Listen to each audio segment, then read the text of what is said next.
Welcome to South Bay UX, February 9th. This is meetup number 33. Usually when we are in person, we cheer at this point because running meetups is a lot of fun. And speaking of in person, we usually meet on the Google Cloud campus in Sunnyvale, California. But a little thing called the coronavirus made us stay home. And so here we are today out of our homes. And as you can see in my background, I am unpacking because I just moved. This is your meetup. We need people to suggest ideas for how to run this online. If we could do a better job, let us know. If you would like to speak or volunteer or sponsor the event, please get in touch.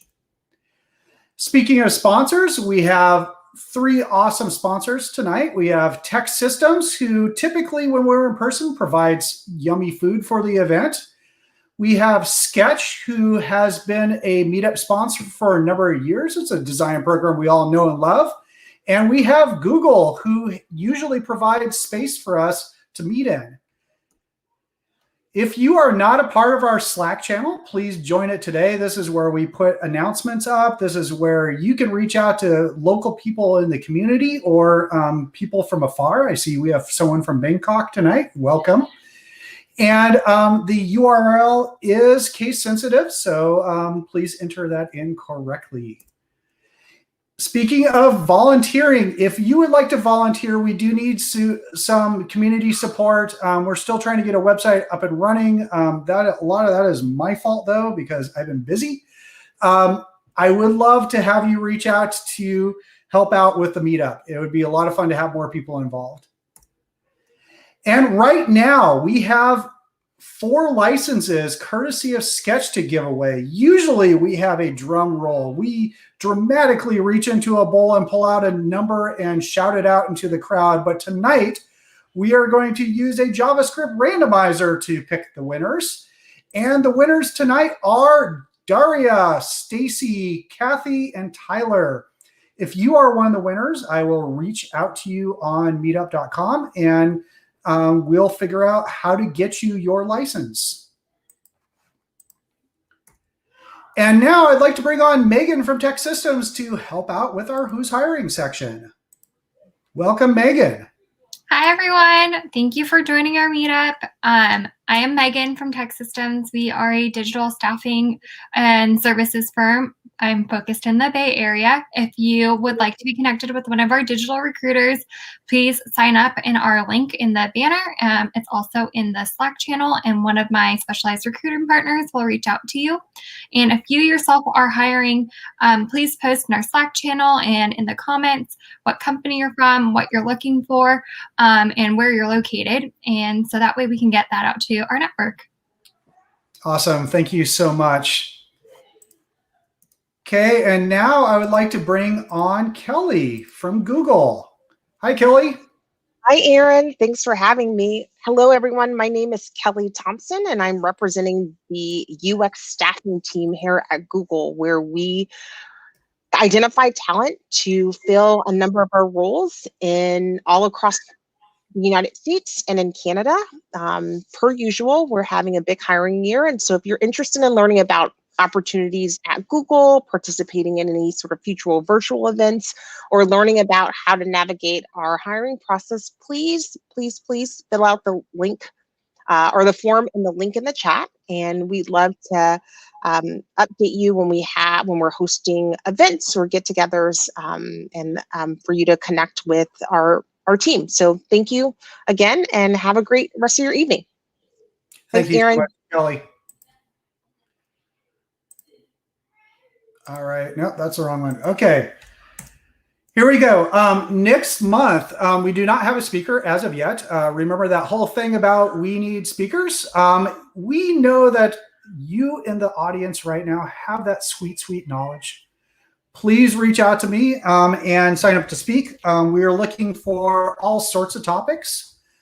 And then next month, in April, so not March, but in April, we have Rial Canty, who is a UX researcher on the privacy team at Google, and he is going to share with us how to design for trust with your cross-functional partners.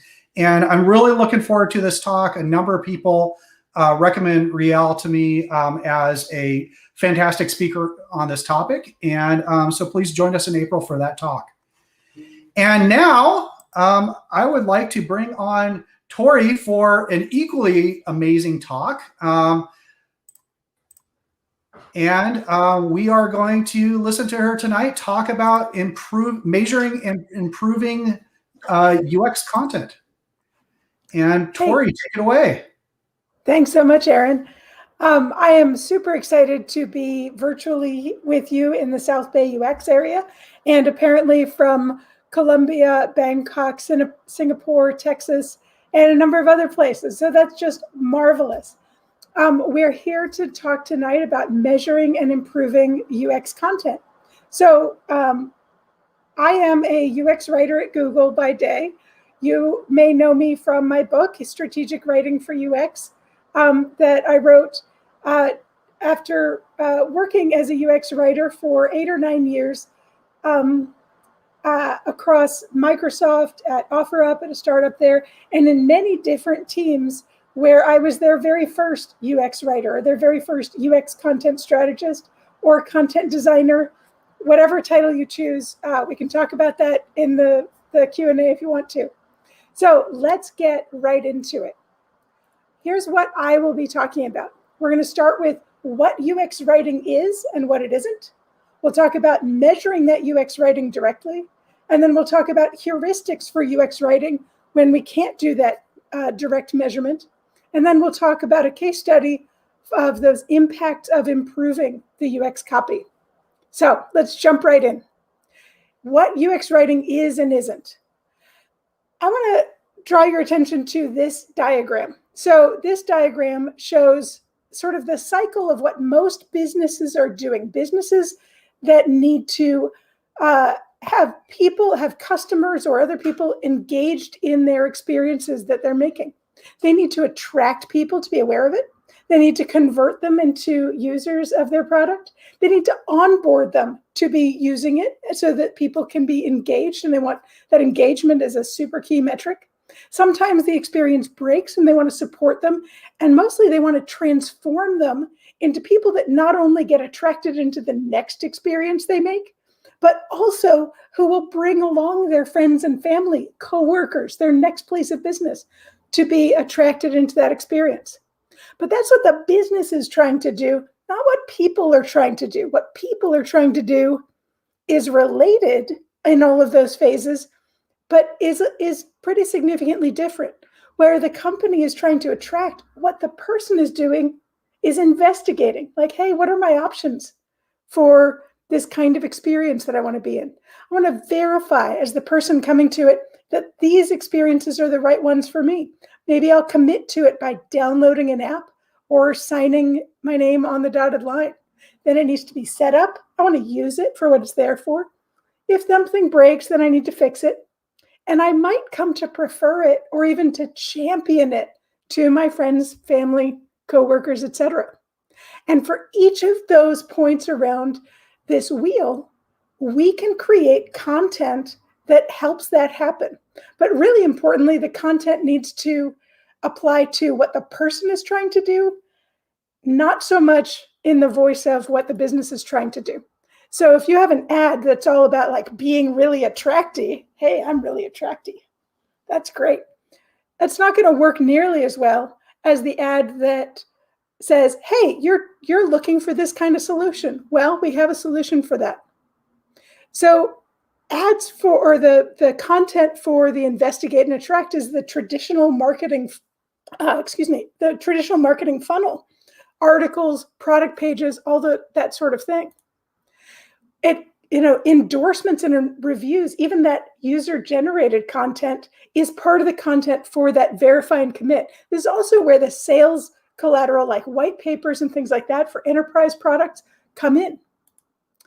And then we get into when somebody's trying to set up, they want that first run experience. They're opening that box for the first time. They're turning on a screen for the first time, and it's telling them, hey, you're new here. Let me show you around. Or you're new here, the first thing to get set up is your name or whatever it is. So all of those get started guides, that how-to is in that setup phase. Then we get into sort of the content they will see all the time, every time they're on the screens, those titles, buttons, descriptions, alerts that might come as a notification or as banners or however they come. That how-to content still helps them engage and use in it. And also this is where game or experience content is, right? Not only the narrative in a video game, but the experience of using, say, Google Earth and being able to dive into a particular neighborhood. Then we get into sometimes things break, and we need those alerts and error messages and troubleshooting information to keep us going. We also have content like those badges and profile ratings, that sticky information, like the points that you get in Open Table, like all of those things that keep us coming back to that experience over and over again. Maybe it's also the consumer forums, the product forums where you can go in and talk to people who have similar interests as you using this experience. You might even be such an enthusiast like eBay. When eBay first started, eBay had trainings around the country where you could go and learn about how to post your items better on eBay, and conferences about this stuff. So all of that is content. But holy mackerel, that's a lot of content. Like, it's not like a UX writer does not do all of this by any means. And it's not interchangeable. You can't just say like, hey, you got a writer? Or like, hey, you're a writer. Can you help me with these tweets for the product? And I just sort of go blank, because tweets are not like, I can write a tweet for me, but only just barely. Writing a tweet for the product? Oh, heck no. That is not what I do. So UX content is really only this bottom half of this. The top half really is that marketing content, and that bottom half is everything. It's the content of using the experience. Everything from those get started guides to the titles and buttons, to the troubleshooting, to the badges. That is the UX content. So, and I want to be clear, UX writers generally focus, and content designers generally focus on the titles and buttons, error messages, alerts, the things that are comparable to and work in tandem with what the UX designers do. The troubleshooting and like help and how-to content tends to be a technical writer role, tends to be sometimes a content role that's, I mean, heck, content's kind of a messy world role-wise. But at Google and at most software companies, UX writing is about the UX that we talk about with UX designers. So if that's our baseline, what this content is, then how do we measure it? Let's go into that next. We're going to start with this same diagram, right? But we're going to zoom in on it a little bit. And we want to zoom in on it in the context of an example app. So those of you who have seen my book are familiar with the TAP Transit System app. It is a fake app that I made up for the book, one of 3. And what it's all about is it's a bus system app that you can use to find bus routes, buy a pass, pay fares, all of that. It's very utilitarian and intended to be. It's a government website. So we need to think about, before we start measuring, we need to think, what are the goals? Because there's tons of stuff we could measure, but we don't care really how many characters are on the screen unless that gets us to some impact. So this is all about impact. So let's think about the goals of people using this TAP app. They want to get where they're going. They want to pay as little as possible. And they want to travel efficiently, like take one bus to get there if they can, and take the next bus, not like take this bus and go try to catch this one, or maybe walk over, catch a different, like, no, nobody wants that. The needs are very simple here. We also need to look at the organization's goals. So for this essentially city business, they want to plan their bus routes because populations change over time. They also want to maintain funding, right? Like if you're at all familiar with a metropolitan area that tries to keep buses running as a public service, getting cash into that system so that it stays running is really critical. They also need to keep costs low. They have a responsibility to the public. And they want high ridership, right? Because that's part of how they keep costs low and also keep sentiment high. So what we need to do is find the UX things that we can change in the UX that meet both of these goals. And I'm going to call those the key behaviors. Those are at Google, we also call them critical user journeys. These are the journeys that help people meet their goals and the business meet their goals, right? So for TAP, that is searching for a route, helps people get to their destination and travel as efficiently as possible. It also helps TAP plan the bus routes and keep their costs low and keep ridership high. The key behavior of buying the bus pass helps people pay as the minimum possible, as conveniently as possible.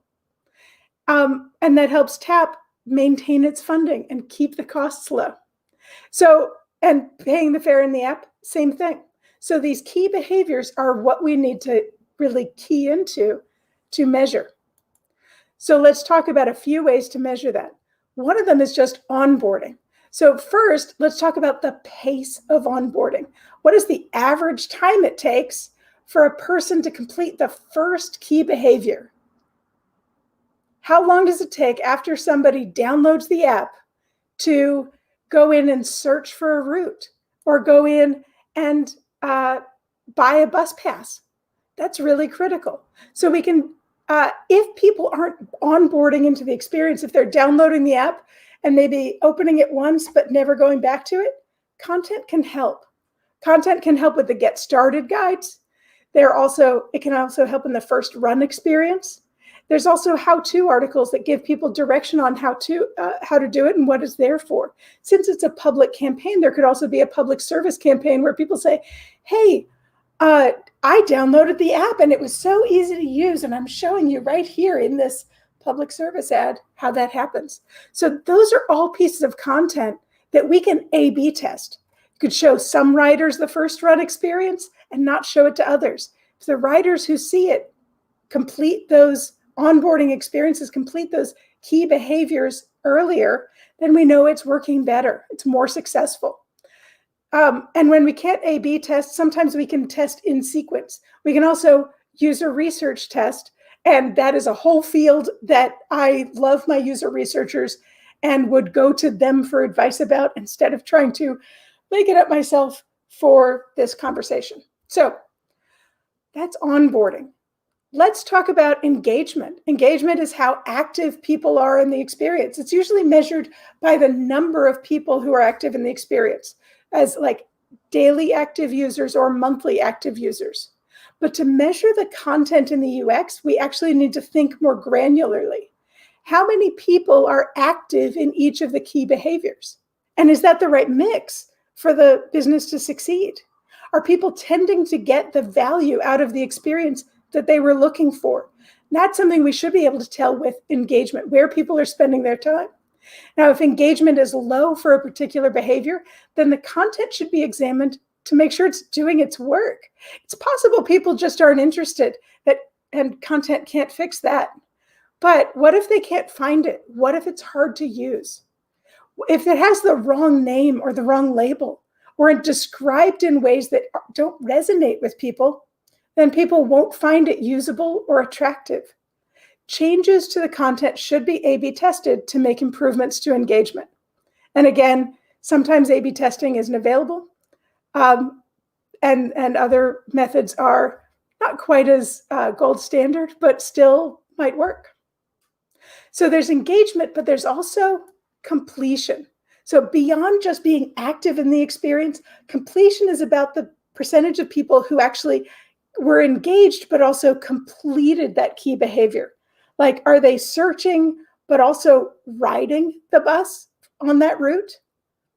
This is important. So it's not just, it's about completing the activity that drives that business value. So if there's a big difference between the number of people who start and the number of people who complete the action, that means that people aren't getting all the way to the end. They aren't meeting their business goals. And really, we should be taking a look at the barriers inside that activity. Content can be one of those barriers, like we just talked about. If the problem is that people get confused about the right way to continue, content has to be clarified to clarify that path. So let's talk about retention. So if engagement is like people per day, then retention is days per people or per person. So lots of organizations making experience will want people to come back over and over to those experiences over and over every day. And that's great. So whether that's measured as how many times does the average person open the app, or how many times does the average person ride the bus, retention can be an indicator of abiding interest in the experience. Because it's related to loyalty, retention can also be an indicator of brand affinity and how the experience makes them feel. So when we make major changes to the UX content, especially to the brand and voice, we should measure the effect on retention here. So retention happens with people losing, but referrals also happen with people coming in. So this is what's happening when people are using the experience, recommend it to more people. So people can recommend Tap, this totally fake app, by using the app itself, by sharing a route in a text message or link, right? Super easy to do that sharing motion, and then that can be tracked to see, is that causing people to come back in? There can also be like invite a friend promotions, or, anything like, free bus pass for the 5th person you bring in, whatever it is. Doing those motions are big business motions, right? But it's the content that's going to make it land, both for the person who needs to send out that link or that message, and the people who need to figure out, like, hey, is this going to work for me? And how do I actually use it, right? Because in general, that would be trying to refer people in who don't have the experience yet, and they may need a lot of convincing. So when the number of referrals increase or decrease after a major change to the experience, whether that's a change to the functionality or the usability or the brand, the experience change had an effect on that rate of referral. And the same is true for content. So if that's all measurement and things that we can directly measure about the effect of the UX, and notice it's not just the writing, right? All of these different things we work on in the UX can affect these things. The content in almost any UX is about half of it. And it's frequently among the cheapest things to work on, right? Or the cheapest things to change. It's the localization cost, it's minor engineering changes to replace strings. So when we can make those big changes on these metrics, it behooves us to do that. So when we can't just dig in straight with the testing, straight with the A/B testing, we may just want to start with some heuristics. Like, how can we tell this is good or this might be good before we even ship it? Or in the absence of A/B testing, how can we tell that we're even going in the right direction? Well, I'm going to walk you through 2 ways of thinking about it. There's 2 categories. One is just how usable is it? How easy is it for beginners and people using it all the time to just get through those key behaviors? And then there's the voice. The voice of your product is really unique to your product. So for those, I'll be giving you rules for how to define a voice so that you can compare and say, is this the right voice? And is this UX reflecting this voice? Excuse me. The usability heuristics are from publicly available and private research, including Nielsen Norman Group, researchers I've worked with at Microsoft, and more. So let's start with voice. You may recognize the MailChimp content style guide. This is actually an older version of it. But one of the things I love about it is its simplicity. It conveys in these 7 statements this fun, confident, smart, informal, helpful, expert, weird, right? You really get a sense of what MailChimp is trying to do. And in those same 7 statements, it puts guide rails on it, right? Fun, but not silly. Confident, but not cocky. smart but not stodgy. So it covers a lot of ground here about the brand voice, but it still leaves a lot up to the individual writer or designer to figure out, is this hitting the mark or not? We did a different but still ambiguous thing in Xbox in 2013. These were posters that we made because our voice was clean, casual, and keep them playing. That was the whole job of the content in the Xbox experiences itself, not in the games, not in the apps, but just in the console. It should be clean, right? It shouldn't be like Xbox Live with potentially mean things being said. And it should be casual. We are in people's play spaces. And our whole job there with the content is to keep them playing. But still, this was pretty ambiguous. We had a robust, mature content team working on Xbox who had been there for several years, who really knew how to land these principles, and an engineering and design team that really knew to come to us and talk to us about it.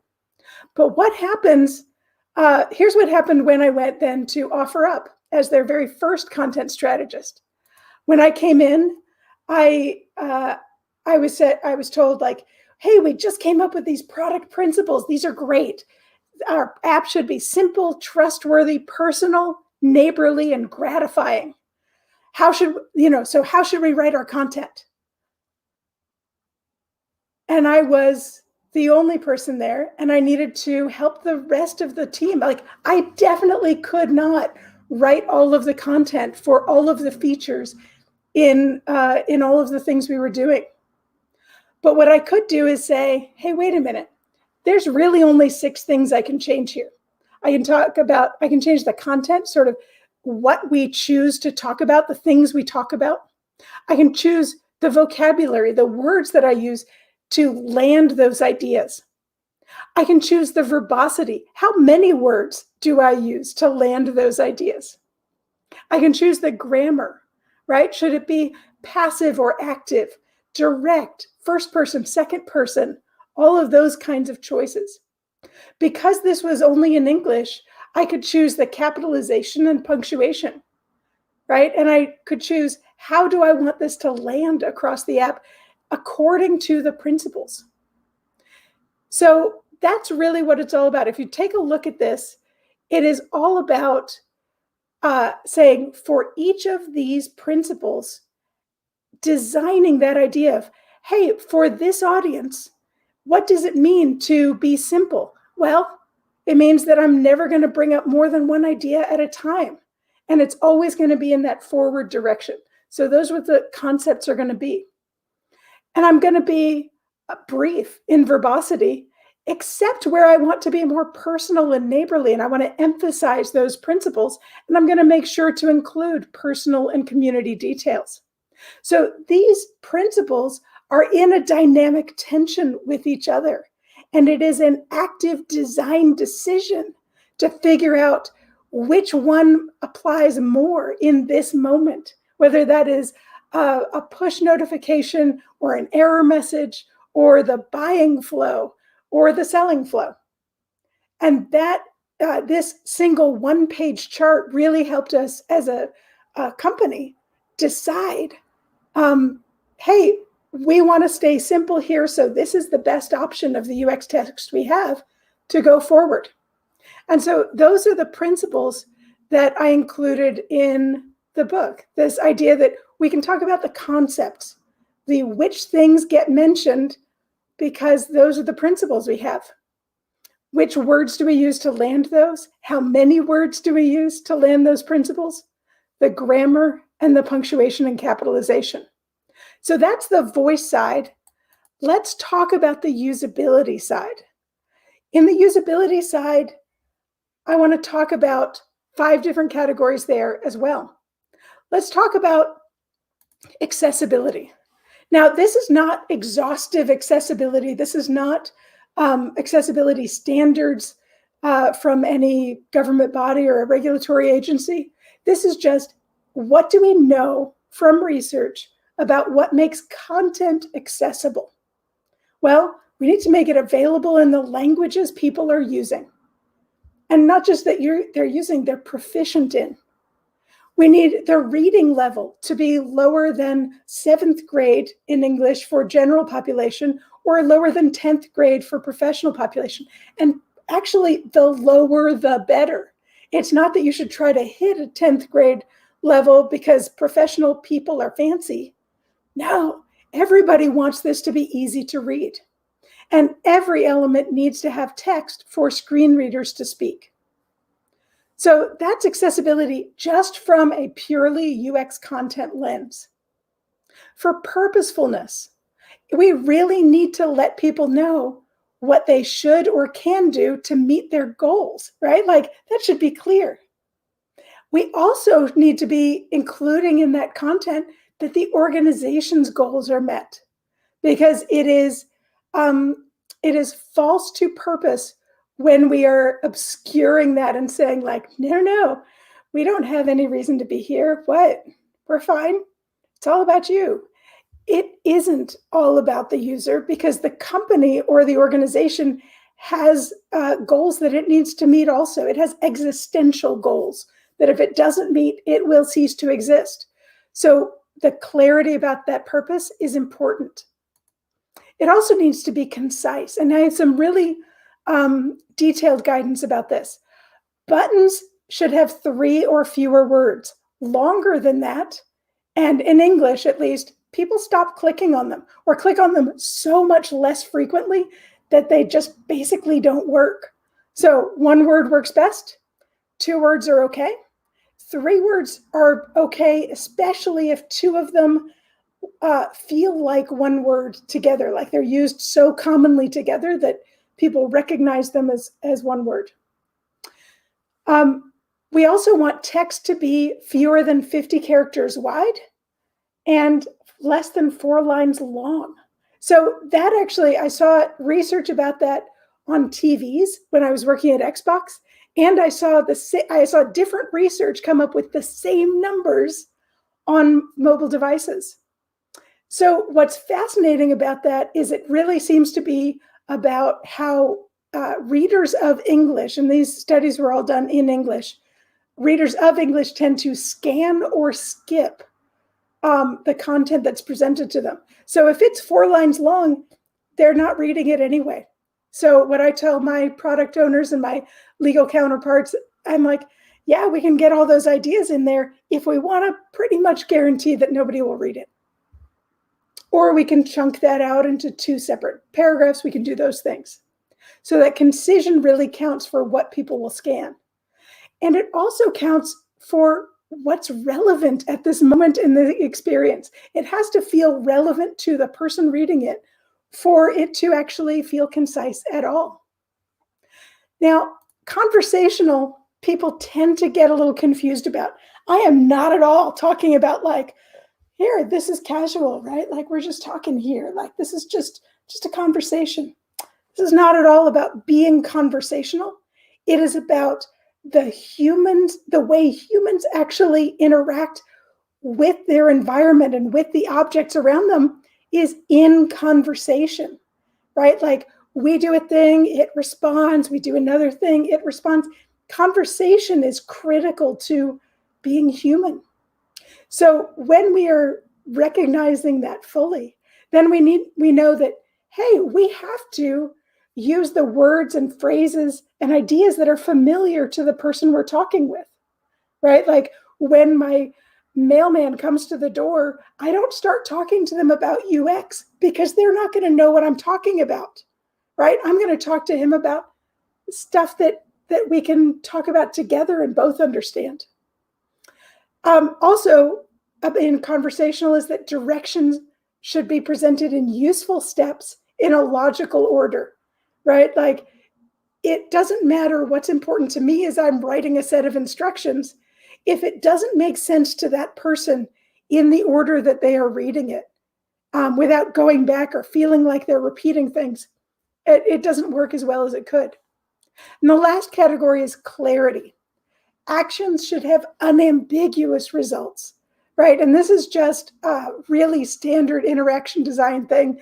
Like, oh, you pressed a button, that should change in some way so that people know that they pushed a button. Many times, broader actions, more ambiguous actions, we use text to make that clear. And even when we don't use text, like when there is a state change in a button, is your accessibility hooked up correctly to read off the right text to know that things have changed? Also in clarity, your how-to and policy info should be easy to find.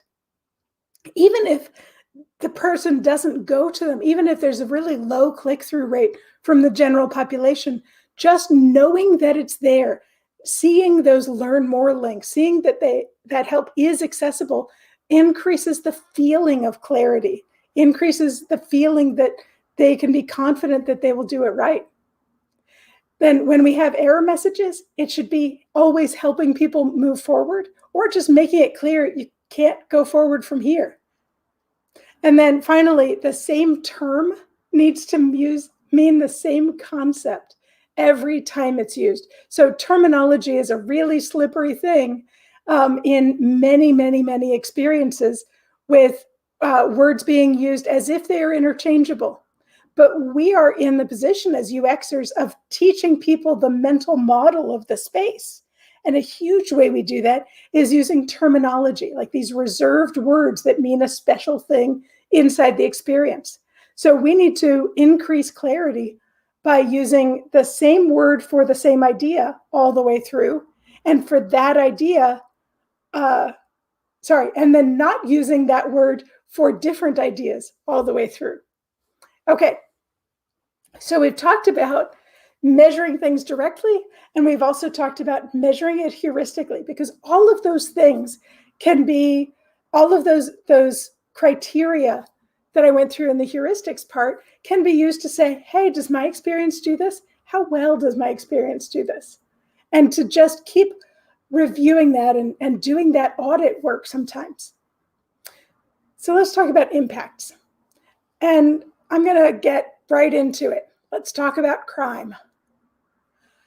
When I was working at OfferUp, if you're not familiar with it, is a marketplace in the US that is an online marketplace. It's similar to eBay or Craigslist or things like that, where people can use the app, upload things that they want to sell or give away, and other people can come along and browse through them and then decide to buy those. And they meet up somewhere in the world and exchange goods and cash.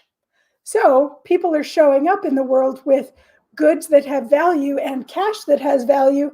And every once in a while, and actually in vanishingly rare circumstances, does an actual crime take place. It is a very, very, very small number of times this happens. And honestly, even having worked on this experience that I'm going to share with you, yeah, I'm perfectly comfortable using these marketplaces. I know how vanishingly rare it is. But let's look at the experience of reporting a person. Like, let's say you showed up and you had money and the person took your money and didn't even have the object and just stole your money and ran away. Well, OfferUp built this experience to be able to report that when that had happened, because OfferUp wants to be able to work in appropriate ways with law enforcement, to be able to keep this bad actor that used their app and cancel their account and protect the people on their platform. So this is a critical piece of infrastructure for OfferUp to have. And these screenshots are pretty old. I know that the experience has been updated quite a lot since then. But this was just an effort to work on the content. So here's the problem. People found this flow hard to use. This is the report a person flow. And it asks, why do you want to report this user? And it has several options. They missed our meeting. They won't respond to messages. They may be a scammer. And then all the way down, second to the bottom, incident at meetup. And if something bad happened, like your money was stolen, the intent was that they choose incident at meetup. So that was rough. People didn't do very well at that. The reports the team got were frequently in the wrong category. So it wasn't immediately clear when the team should work with law enforcement or ban somebody from the platform. People also frequently didn't complete the flow and they would abandon it. So we had bad completion numbers for that. So we did a lot of user testing. And let me actually show you the rest of it. They would choose incident at Meetup and then paid with counterfeit money. They took my item, I was hurt, and then other. So for the take your money scenario, we didn't even have an option for a while. So here's what we did. I looked at our data and I resorted it and said, what categories should these have been in? What are the most frequently used ones? So this was a big content strategy, essentially audit. It was really digging into the data and saying, what are people actually saying went wrong here? And how should we organize it? There were some things I could see right away, like the first 6 things here start with they or their. And that makes this list view already pretty hard to use, because lists, you want them to be very easy to recognize how they are different from each other in these options. And the first word, they're not different from each other. So we did user testing. I made different iterations of what could be done. Or so I made our best bet based on the data we had and rewrote the labels and tested it using TreeJack. If any of you are familiar with that. And then tested another set and tested another set, tested 6 iterations of 2 hierarchies of these, both this person flow and then a different item flow. And people were asked to report 20 different hypothetical bad behaviors through this flow. So here's what we ended up with after all of these iterations. So the first page is, why do you want to report them? They missed our meeting. Actually, that tested really well, and it was among the very top reasons people wanted to report each other is getting stood up, making a low offer. And then it tested better to actually have subcategories for several of them. Sometimes people were rude or inappropriate, or an item was broken when they got it. But instead of incident at Meetup, we changed it to trouble at Meetup, and that tested a lot better for these crime ones, which are the ones that we are really interested in. And we have deeply expanded this set also to be like, it's an unsafe location. I was injured, damage to property. They took my item or money. People that tested really well, we didn't need to separate those, or paid with counterfeit money. So when we did this, it predicted a double-digit increase, a high double-digit increase in accuracy, trustworthiness, and even in feeling that the site is safe, and an increase in likelihood of using the site. And it actually made a mid-double-digit increase over the next several weeks of accuracy of people choosing the right categories, which reduced our overall operations cost and increased our speed to respond. So not only did we increase all of the good metrics that we wanted to increase, we also increased these sentiment metrics about trustworthiness and safety. So that's a huge impact we made just by changing this content. So here's what I've talked about today: what UX writing is and what it isn't, measuring it directly with A/B testing and some pretty key UX metrics, heuristics for UX writing, and then one case study about making impacts for that improvement. So that is what I have for you today. I think we're going to have some questions and answers, but here is my contact information. And also I have a Calendly link where I make some time available just to talk to people in the industry. So please feel free to use that.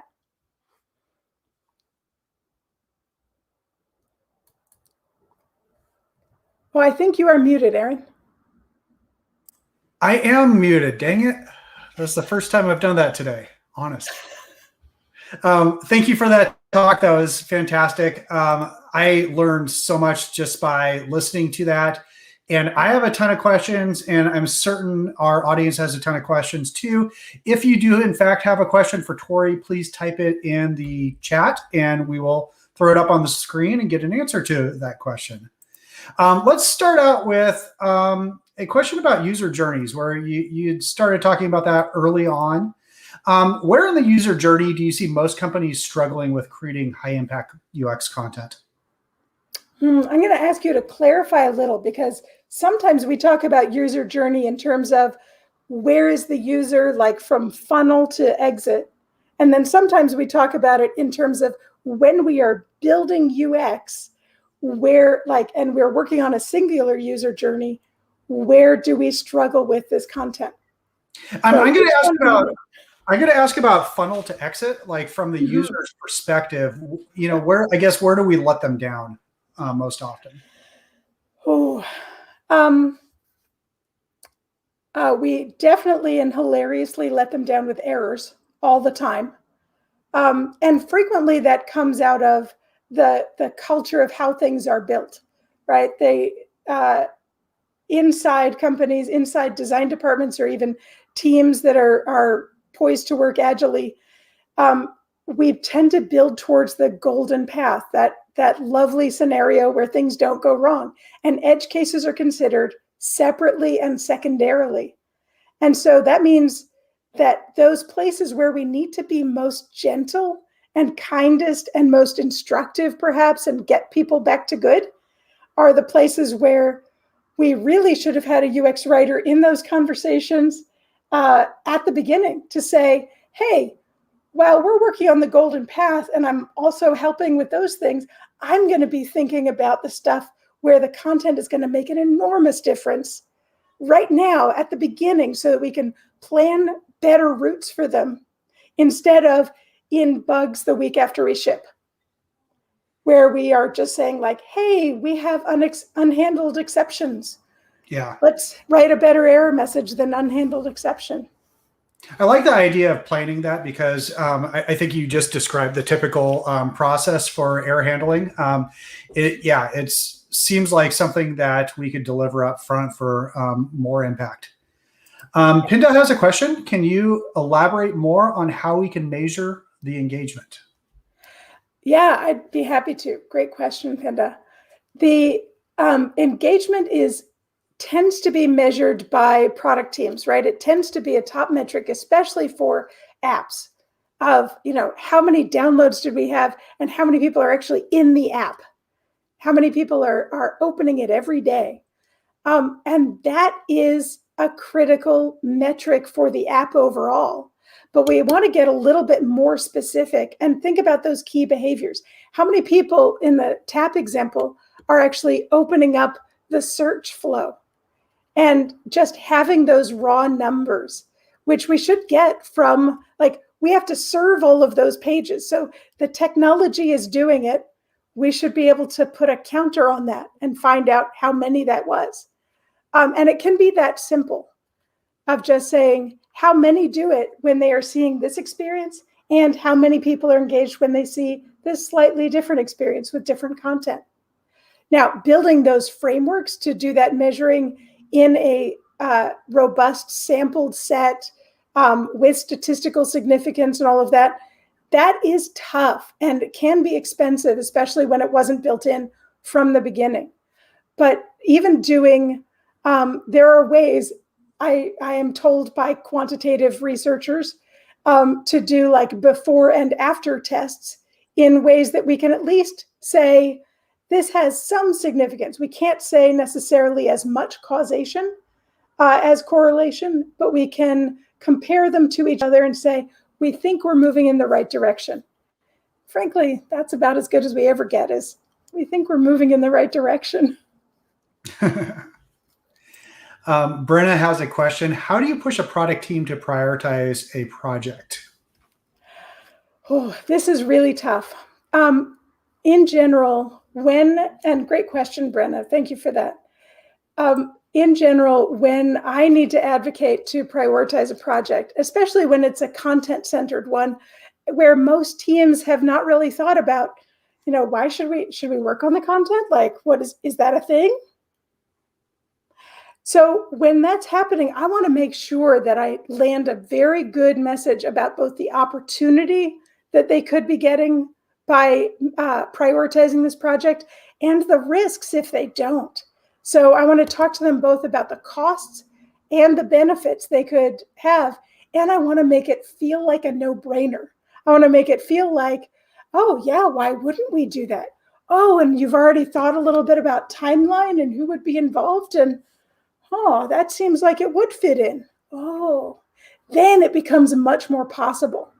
So it really needs to align with the goals they already have and feel like an opportunity and feel like they're going to risk something if they don't just jump on it in general.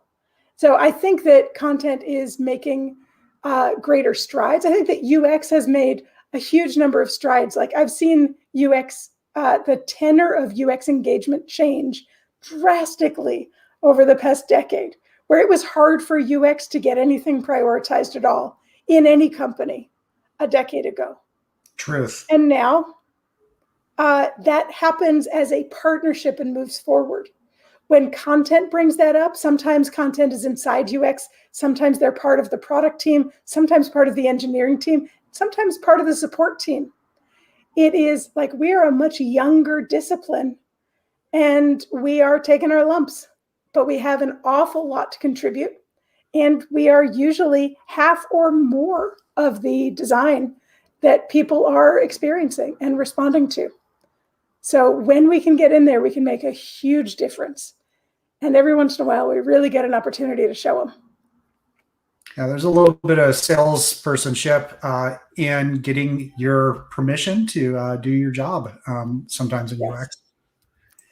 Davina has a question. Phenomenal talk, so useful. Any words of wisdom for those working in the enterprise space where the business goals and the end user goals are not always aligned? Yeah, this is absolutely critical, Davina. Thank you for the question. I have worked on enterprise projects where the overwhelming sentiment is, well, people are required to use it as part of their job. We don't really care what they think. And I look at them like, oh, you should be ashamed that you even said that. Right, because they should be ashamed that they even said that. When we fail to do those, to do the UX parts, we are failing to build that customer loyalty. We are failing to build up these people as champions, even of enterprise products, even of internal enterprise products, so that they advocate for better things, they advocate for better outcomes, and they're happy doing their job. And when they're happy doing their job as a result of, and we can connect their use of this tool to that, they will never give it up. This is why I still have Microsoft Word installed, y'all, because I use Google Docs all the time. And yet Microsoft Word has saved my bacon for many years as an author with advanced functionality that Google Docs hasn't built. So by building into those enterprise tools, which even word processing, that really is an enterprise space, it makes a huge difference in longevity and in uptake. It is, again, hard to make those arguments, but I recommend it. Yeah, I think also tying the dollars of the sale and recurring subscriptions to the quality of the user experience does wonders as well. It absolutely does. She has a question. Are there moments in UX writing when you feel that you have to wear the marketing writer's hat? Sometimes I feel that onboarding copy presents that dilemma to me. Gee, I am right there with you. When we're doing onboarding copy, when we're doing like maybe those dialogues, those modals in the beginning of a screen, when you first started up in a new experience, and there's these dialogues that are like, you're here for a cool thing. It's so cool. Won't you love it? You're going to love it. And I'm all like, how do I even write this? Oh, goodness. Now, it is what we're trying to do is bridge them from here was the promise, here is why you got into this, and then here is how it actually will work. Try doing this thing right away.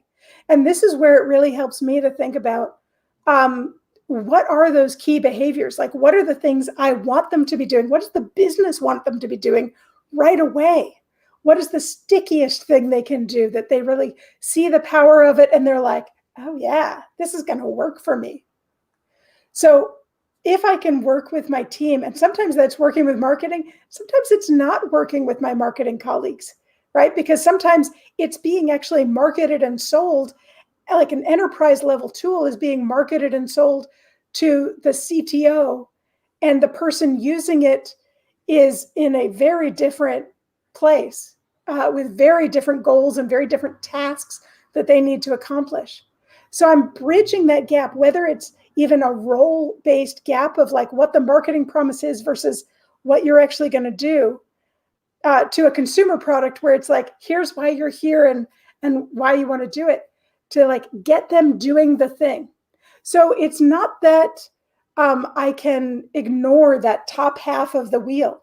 I need to know it's there, and I need to know what was promised to people when they came into the wheel, my half of the wheel, and make sure that I can connect that promise to what they're doing. So yes, I feel a little markety, and it is not my strong suit, but I've studied a lot and I've had to deliver a lot of onboarding experiences. So I hope I'm a little better at it now than I used to be. And but yeah, it's tough. Saverin has a question. How about the information architecture and mental model? How you use it to encourage the UX content? I think it is very relevant with usability. Absolutely. Actually, one of the two of the big projects that I've worked on at Google, without giving too much inside baseball away, was to work with my teams to identify and construct the mental model that we want. To say, and actually we used an object-oriented UX model to say, what are the various parts that we need them to understand eventually to get through their key behaviors?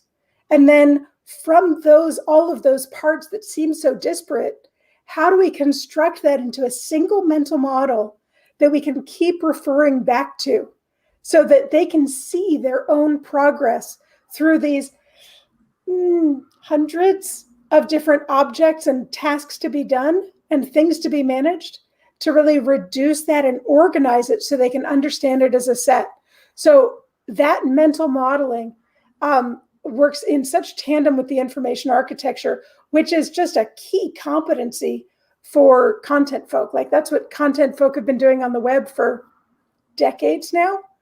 So that kind of work is just critical. Love the question. That was a good question. Here's that question about tools. What tools do you use to create UX copy and manage copy streams? And I wanted also, I want to understand this from the context of a really large project. Like, how do you manage the voice of a product when maybe hundreds of people are working on it? Yeah, it is. It's horrifying. So I have not, so I'm working internal to Google, and we have some tools that are used by different teams in different ways. What I am using with my current team is we have a translation bank of words. So that is where I can go to get words out and find out, like, what are all the words in my products? And I can look them up in English and actually bring them into a database and see them all in one place there. It is not a place I can go in and edit them. For that, I need to go into the code editors and do those things in partnership with engineering and manage it that way. In other companies, say in Xbox, we had a bespoke SQL database that would rip strings out of code, and then we could organize and peer edit and do a number of different functions with those strings in the different and really have consistency across them. But really what drove consistency was having an editor whose job it was to have all of the strings that were coming in and being created by all of the different writers, looking over all of it and saying like, hey, why are you so bad at commas? That is not how we use commas right here. Actually, he was much kinder than that, but that is really what I deserved because I was always breaking the commas. But it's that kind of thing. So the question was really about tools. And I got to say, I know that there are new tools out there. I have not tried them myself because of the context I'm in right now. I am hopeful they get better and better and better. But honestly, there's stuff that we did in the olden days in Xbox in our SQL database that I would not do now, like editing things in the database because it's like, oh, that string looks bad. I'm just going to rewrite it. Now I'm very firmly in the game of, what the heck are you doing editing it without the context of the screen that it's actually in? Maybe it made more sense that way. I mean, not with my commas, the way I do commas, but maybe it was better. So now I work primarily in Figma with my designers, co-creating the designs. And then we have some other internal tools for doing sign-offs and things like that. I hope that answers your question. Thank you. We have a number of questions about measurement, but I think the gist is, if writers don't have data scientists, or maybe you just have Google Analytics to help you measure engagement, are there other ways to understand the impact of content that a writer can do themselves? Yeah, absolutely. So there's really what I do in those cases is I go straight to the product team and I say, what are you measuring? What do you care about? Because somebody is measuring something about the success of your product, right? And if all they're measuring is back-end latency or things that have nothing to do with how users are actually using the product, then there's not much we're going to be able to do to just measure the content. So sometimes it is an entire UX problem of how are we measuring what humans actually do? And in those cases, working maybe not with a data scientist, but with user research partners and saying, I have a strong hypothesis that if we made these changes, we would have higher sentiment in usability tests. We would have, even in a survey test of, different screens and doing A/B testing that way with large scale surveys. So it is not as great as this gold standard of doing A/B tests, but really that's pretty rare to be able to do that at scale outside of a couple pretty big companies. That makes sense. Yeah. Margaret asks or says, you mentioned earlier that you have studied and improved your content design for onboarding experiences. What resources would you recommend? Yeah, so a lot of the studies that I consumed for that were internal research to both Microsoft and Google. So those are things that I can't do a lot of sharing about. But what I can do is point you at the internets where people have done great presentations about these things. Like Crystal Higgins, who is another UXer at Google, who actually is based in Australia, does a wonderful presentation about onboarding. And that's available, I think, from the UX New Zealand site from last year. So go check it out. Awesome. Dewante has a question. At what circumstance do you think it's better to add a team of UX writers?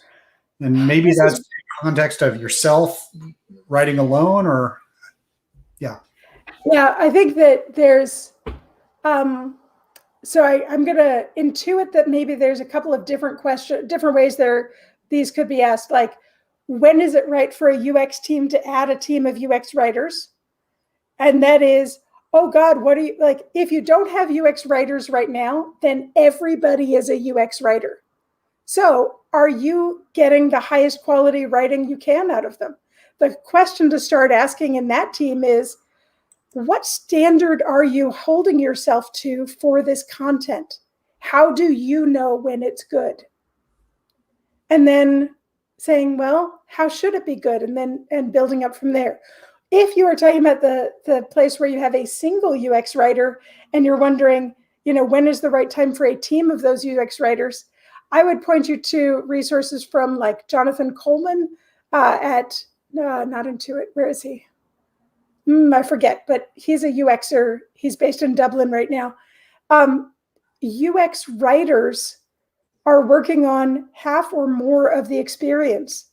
So we should be focusing them as narrowly as we focus UX designers, right? It is really common, and it is really common inside Google to be spreading a UX writer across 2 to 5 to even 10 different experiences that they need to juggle and prioritize among. And that means they're not able to go deep on any one of them.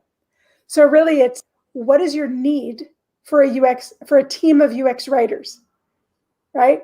It all depends on, how does your UX need to be improved? How does it need to be performing better? How does it need to be performing long-term and maintained long-term? So get yourself a team of UX writers up in there and also support them. Speaking of people that are just starting out with a team, how do people new to this? So maybe a startup or a company new to establishing a writing practice go about determining what their right voice is? Is there room for experimentation, or do you have to have it pretty much locked and loaded right away? I think that's a great question. It really doesn't need to be locked and loaded right away, and it will always be a set of experimentation. It will always be something that will be explored and striven towards. But the voice, as I frame it out, really needs to start with, what's the product trying to be to the people? What are the principles that we're holding the whole experience to? How should people feel when they're using it and after they've used it? And once we've defined that, then we can define voice to reflect those principles and decide, like, in this moment in the UX, is this principle more important or is this, right? Because we're going to deal with a limited amount of words at any point in the experience. So we might not be able to land all of those principles at once, but we really want to focus down first on the principles. What is it for? And then say, match the voice to that. Thank you. I think this is going to be the last question for the evening. Boy asks, in an organization, when we have to set a good KPI or OKR for the UX writer, what kind of KPI would you recommend, and how will we use that as the measurement? Yeah, that's a great question, Boy. Thank you. What I do is make sure that I am aligned as a UX writer with what is the team trying to do. So writers are not making their own OKRs outside of a team. You're always in a team construct, because you need those engineers, you need the designers, you need the UX researchers, you need product owners, you need QA, you need the whole team to make this thing and ship it. So what are your goals as a team, and what can content do to improve that, to increase that? The things that content can do for UX content is we can improve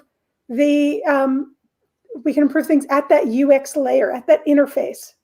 So we want to be in the business of saying, hey, our goal is to increase engagement.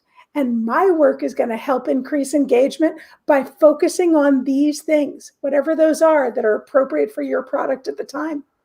And it also helps you say no to a bunch of things that aren't going to move the team forward. For sure. I want to thank Torrey for this wonderful talk. Do check out her book, Strategic Writing for UX. And for those that wanted to see her LinkedIn and Calendly information, here it is again. And thank you, everyone, for joining us on the meetup tonight. Look forward to March if we indeed find a speaker. If you are interested in speaking, please do reach out to me on Slack, and have a great evening or day wherever you are located.